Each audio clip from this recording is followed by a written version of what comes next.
उत्तराखंड में अंकिता भंडारी के कत्ल के मामले में आवाम में गुस्सा बढ़ता जा रहा है। आवाम ने रिसोर्ट में आग लगा दी और इसके साथ ही गाड़ियों में तोड़फोड़ भी की। दरअसल अंकिता एक प्राइवेट रिसोर्ट पे काम कर रही थी। अंकिता 19 सितंबर से लापता थी। अंकिता भंडारी की लाश बरामद हो गई है। इसके बाद लोगों का गुस्सा बाहर आया और लोगों ने एमएलए की गाड़ी पर हमला किया। अंकिता भंडारी मौत के मामले में पुलिस ने खुलासा किया है कि अंकिता का रिसोर्ट मालिक के बेटे पुलकित आर्य, अंकित गुप्ता और सौरभ ने कत्ल कर दिया। कत्ल के बाद रिसोर्ट से कुछ दूरी पर ले जाकर चिल्ला नहर में उसकी लाश को फेंक दिया। पुलिस ने कत्ल का मुकदमा दर्ज कर रिसोर्ट के ओनर, साबिक राज्य मंत्री के बेटे, रिसोर्ट चलाने वाले पुलकित आर्य और उसके 2 मैनेजरों को गिरफ्तार किया है। वहीं बीजेपी ने कत्ल के मुलजिम पुलकित आर्य के वालिद विनोद आर्य और उसके भाई अंकित आर्य को बीजेपी से सस्पेंड कर दिया है। अंकिता कत्ल मामले में बीजेपी से सस्पेंड हो चुके और पुलकित आर्य के वालिद विनोद आर्य ने क्या कुछ कहा, आपको सुनवाते हैं। जिला प्रशासन जांच करे, अच्छी बात है। अगर हम कहीं गलत हैं तो वो खिलाफ हमारी कार्रवाई होनी चाहिए, हम उसके लिए तैयार हैं। ये तो प्रशासन का काम है, लेकिन हाँ मैं इतना कहूँगा कि अगर हम कहीं गलत हैं और कार्रवाई करना चाहें तो हमें कोई विरोध नहीं है, कार्रवाई करें। वहीं अंकिता भंडारी के कत्ल के मामले में पूरे उत्तराखंड में लोगों में गुस्सा है और लोग प्रोटेस्ट कर रहे हैं। इस मामले को लेकर कांग्रेस की तरफ से भी रद्द अमल सामने आया है। उत्तराखंड के साबिक वजीर आला हरीश रावत ने क्या कुछ कहा, आपको सुनवाते हैं।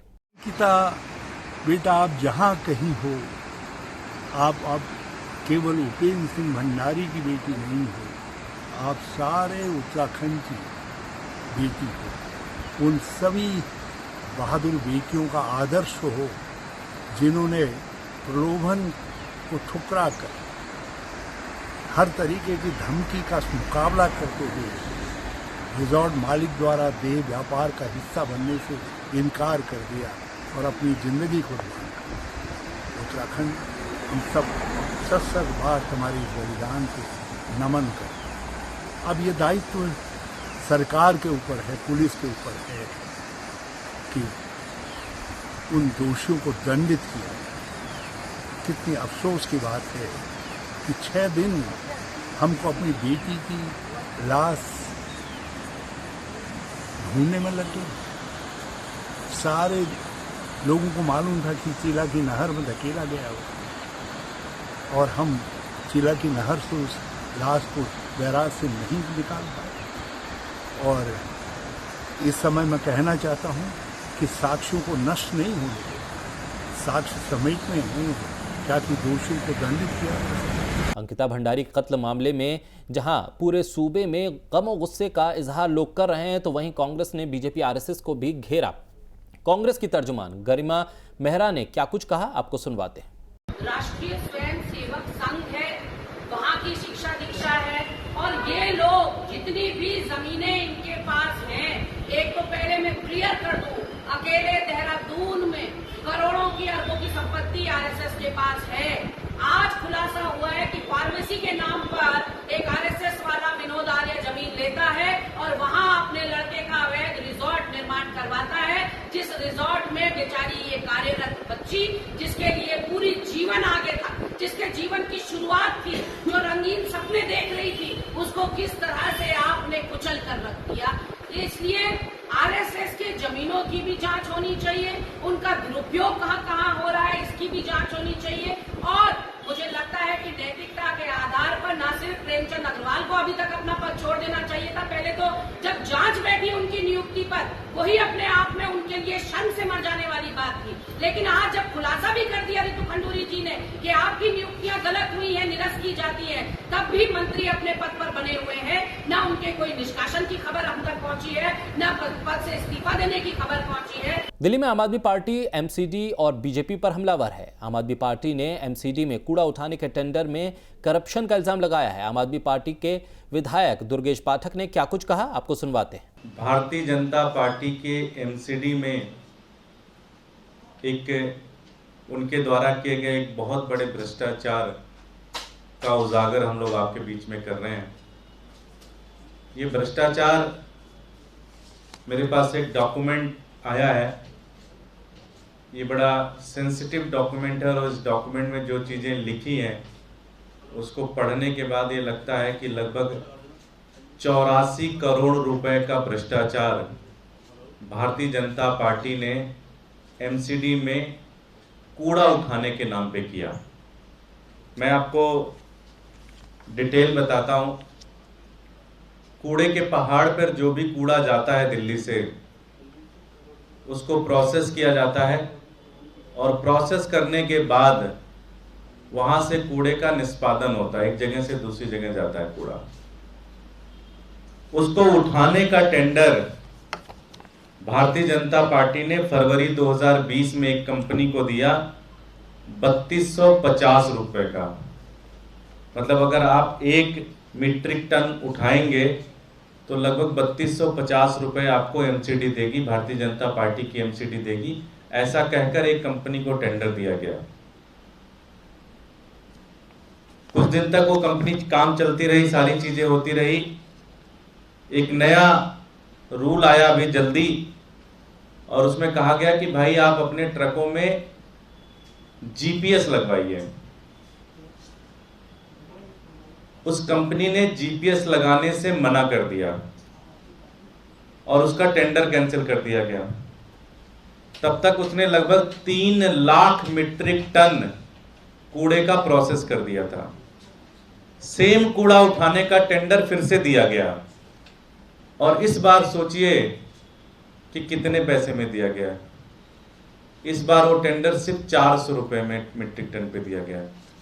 तो अभी जो टेंडर एक कंपनी को दिया गया वो 400 रुपए पर मीट्रिक टन कूड़ा उठाने का टेंडर दिया गया, और फरवरी 2020 में जो टेंडर दिया गया था उसमें 3250 रुपए का दिया गया था एक ही टेंडर। अगर आप इसको कैलकुलेट करें, उस कंपनी ने लगभग 3 लाख मीट्रिक टन कूड़ा उठाया था। अगर आप उसको कैलकुलेट करें तो लगभग 84 करोड़ रुपए का ये घोटाला हुआ है।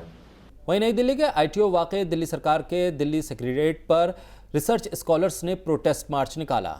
दिल्ली के वजीर जंगलात गोपाल राय से मुतालबा किया संजय वन को टूरिस्ट प्लेस में तब्दील न किया जाए, ताकि दिल्ली के मौसम आलूदगी को मुस्तकबिल में कोई नुकसान न पहुंचे। क्योंकि दिल्ली मुल्क की राजधानी है, इसलिए दिल्ली का मौसमी माहौल हरा भरा रहना चाहिए, ताकि दिल्ली की आवाम को एक साफ और शफाफ हवा दस्तयाब हो। हम दिल्ली सरकार से 3 अपील्स लेके आए हैं। हमें संजय वन को बचाना है। दिल्ली सरकार ने अभी बोला है कि हम संजय वन पे टूरिस्ट प्लेस बनाएंगे, उस पर होटल खोलेंगे। हम उसके अगेंस्ट बोलना चाहते हैं। दूसरा हमारा है कि हमें शुद्ध हवा चाहिए। शुद्ध हवा के लिए हम उनसे परमिशन लेने आए हैं कि हम जाके दिल्ली सरकार के स्कूलों में उनके बच्चों को पढ़ा सके कि तुम भाई दिवाली पे पटाखे मत जलाओ, दशहरा पे रावण मत जलाओ, इससे प्रदूषण होता है, हवा नहीं मिलती है। और तीसरा ये है कि जो यमुना रिज है, यमुना रिज एरिया है, जो जंगल है दिल्ली का, वो हमारा 14% होना चाहिए दिल्ली की लैंड एरिया के हिसाब से, लेकिन वो अभी सिर्फ 7% ही है। तो हम चाह रहे हैं कि उसको डिफॉरेस्टेशन ना किया जाए और उसको बढ़ाया जाए। वहीं गुजरात में आम आदमी पार्टी विधानसभा चुनाव की तैयारी में है। आम आदमी पार्टी के राज्यसभा सांसद राघव चड्ढा गुजरात पहुंचे। राजकोट पहुंचकर उन्होंने कहा है कि बीजेपी की 27 साल की हुकूमत से आवाम ऊब गई है। मुझे मेरी पार्टी ने, मुझे मेरे नेता अरविंद केजरीवाल जी ने दिया है। भगवान से प्रार्थना करता हूं कि मुझे इतनी शक्ति और इतना बल दें कि मैं ईमानदारी की राह पे चल के जो पार्टी की मुझसे उम्मीदें हैं, जो लोगों की मुझसे उम्मीदें हैं, उन उम्मीदों पे खरा उतर सकूं। आज 27 साल के भाजपा के शासन के बाद गुजरात के लोग ऊब गए। आज हर गुजराती के मन में आने वाले विधानसभा के चुनाव को लेकर सिर्फ 3 चीजें हैं। हर गुजराती के मन में 3 चीजें। पहली, बदलाव, दूसरी बदलाव, और तीसरी बदलाव। लोग ऊब गए हैं भाजपा के शासन से और केजरीवाल मॉडल ऑफ गवर्नेंस को आजमाना चाहते हैं। एक ईमानदार और एक प्रो पीपल सरकार चाहते हैं। जैसे दिल्ली के लोगों ने 15 साल के कांग्रेस के शासन के बाद कांग्रेस को उखाड़ फेंका और आई लव यू केजरीवाल बोला, झाड़ू का बटन दबाया और फिर मुड़ के किसी और पार्टी की तरफ नहीं देखा कभी।